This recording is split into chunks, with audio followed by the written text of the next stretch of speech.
Right. Okay, she's like already gonna make me get emotional. She didn't even say anything that great about me yet. So, good afternoon, my name is Kelsey, and a year ago I was diagnosed with breast cancer. The road to being diagnosed for me was not an easy one, nor was it a quick one. 6 months before my 30th birthday, I had a well woman's exam, where a lump was found in my left breast. But I was told that I was young and I was healthy. It was probably a cyst that was hormone related, and so it was nothing to worry about. I thought nothing of it because yes, I was young and I was invincible, right? A few months after that doctor's appointment, we moved to the Savannah area as my husband was being stationed at Fort Stewart. I celebrated our move to Savannah with my 30th birthday. 30 seemed like a good time to give myself a breast exam. I never expected to find the lump that I did, because that small pebble-sized cyst was nothing to worry about. Seeing as how we just moved to Savannah, I did not have a primary care doctor yet, so I went where the military sent me. A mammogram and an ultrasound led to my very first biopsy. It took months to get pathology results after multiple biopsies.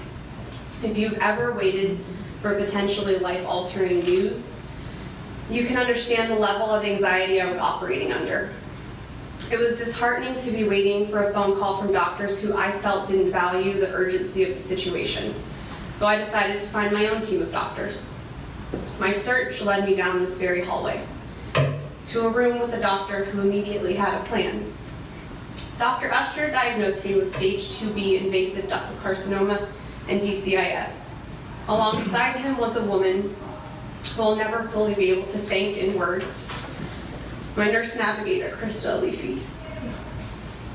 In the room that day, I wasn't scared. I learned that the fear sinks in much later. I was angry, I was frustrated, and I was confused. Everything I had ever heard about breast cancer seemed to have been wrong.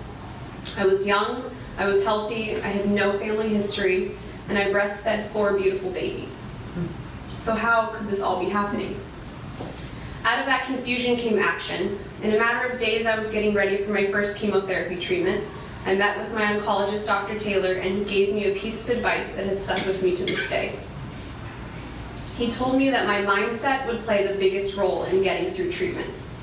In that moment, I had no idea what he meant. Sure, in that room, I thought I had a pretty positive attitude in the face of breast cancer, but little did I know what mental and physical obstacles this last year would hold. The days where you think you can't handle just one more round of chemotherapy. The questions that your children ask you that you can't seem to find answers to. But 6 rounds of chemotherapy, a bilateral mastectomy followed by a full axillary node dissection, 25 rounds of radiation, 18 rounds of Herceptin and exchange surgery, hormone therapy, and now an at-home targeted chemotherapy have all taught me that not all storms come to disrupt your life. Some actually come to clear your path. Breast cancer has changed me in ways that I will forever be grateful for. It's given me an inner confidence, because when you have everything stripped away from you physically that you've identified yourself with, all you're left with is your mind. I realized that I'm not what happened to me this last year. I am what I have chosen to become. I've chosen to be vocal about my journey because there are so many misconceptions with breast cancer. I'd like to help change the face of breast cancer, especially for young women. I can't tell you how many times I'm told that I don't look sick or that I have age on my side.